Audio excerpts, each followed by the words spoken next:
In the event that a resident reports a leaky faucet, in all likelihood replacing the corresponding cartridge will fix the leak in minutes. If it's a CFG two-handle faucet, simply turn off the supply lines one at a time to determine whether it's the hot or cold line that's causing the problem. To replace the cartridge for the hot handle, you'll need part number 40008. For the cold side, order part number 40009. It doesn't matter whether it's a lab or kitchen faucet, the part numbers are the same, and so is the procedure. Turn off the water and remove the handle cap, along with the red or blue temperature indicator ring. Use a screwdriver to remove the handle screw and lift off the handle. Remove the cartridge nut and pull out the cartridge.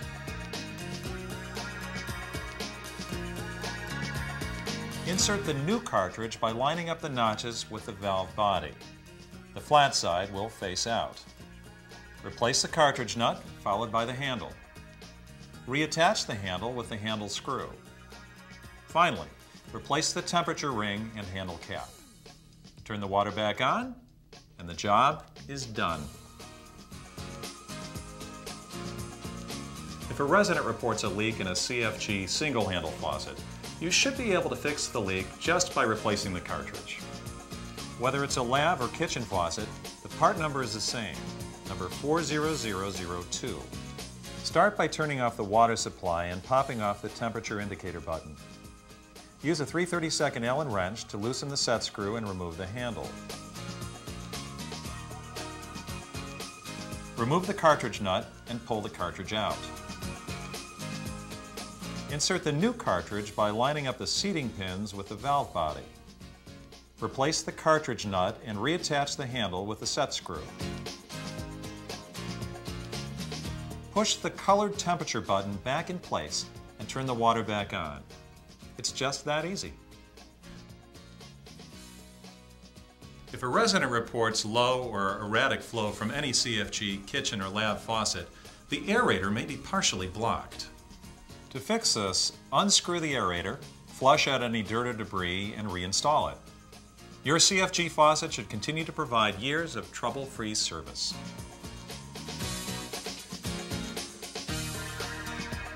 It's not uncommon in multifamily settings to find back-to-back plumbing installations. CFG makes it easy to reverse the hot and cold supplies with our dimension cycling valve.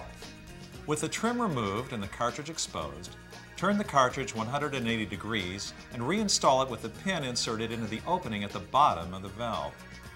Secure the cartridge with the hex nut, screw on the handle dome, and you're all set. If water drips or runs from the shower head when the tub spout is in use, it's called stacking. In all probability, there's a block in the tub spout. This is easy to correct. Remove the tub spout by releasing the set screw at the base of the spout. Clear the spout of any debris or blockage that could be obstructing the water flow. When you're sure the spout is thoroughly clean, slip it back onto the outlook and resecure it with the set screw. That should stop the leaking at the shower head and restore full flow to the tub spout. In most residential tub and shower installations, the maximum water temperature allowed is 120 degrees. If the shower water temperature in one of your units exceeds 120 degrees, it's up to you to reset it. Fortunately, CFG's dimension valves are designed to make it easy to access and adjust the temperature setting. Turn the handle to lower the water temperature to 120 degrees, then remove the handle. Use a pair of needle nose pliers to remove the temperature limit stop ring located on the outer rim of the cartridge stem. Turn the limit stop ring counterclockwise until the tab on the ring lines up with the corresponding tab on the cartridge. Reinsert the limit stop at the desired hot position and turn the cartridge stem to the off position. Then slip the cartridge hub and lever handle back onto the cartridge stem in the 6 o'clock position. When you've checked to make sure the water temperature has been corrected, secure the handle from underneath the hub using a 3/32 Allen wrench.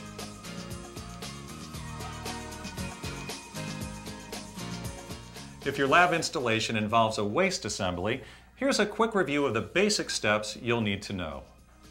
Thoroughly clean and dry the area around the drain opening before applying a bead of plumber's putty around the drain seat. Press the drain seat into the sink's drain hole. Depending on their shape and diameter, some drain openings may be sufficiently sealed using the rubber gasket provided. Next, thread the drain assembly through the hole. From beneath the deck, slide the bottom gasket, mounting washer, and mounting nut onto the drain seat and hand tighten first, then snug it with an adjustable wrench, taking care not to over-tighten. Wrap thread seal tape around the drain seat. Install the tailpiece and hand tighten.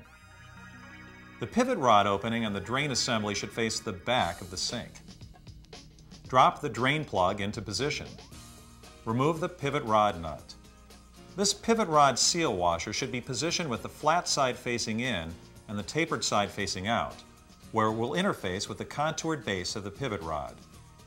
Now place the pivot rod through the nut and into the opening at the rear of the drain assembly. Reattach the nut and fit it snugly against the drain body. Be careful not to over-tighten it. Slide one end of the lift rod clip onto the lift rod. Attach the lift rod to the lift rod strap and position the other half of the lift rod clip onto the lift rod strap. Slide the lift rod strap onto the lift rod, then tighten it with a thumb screw.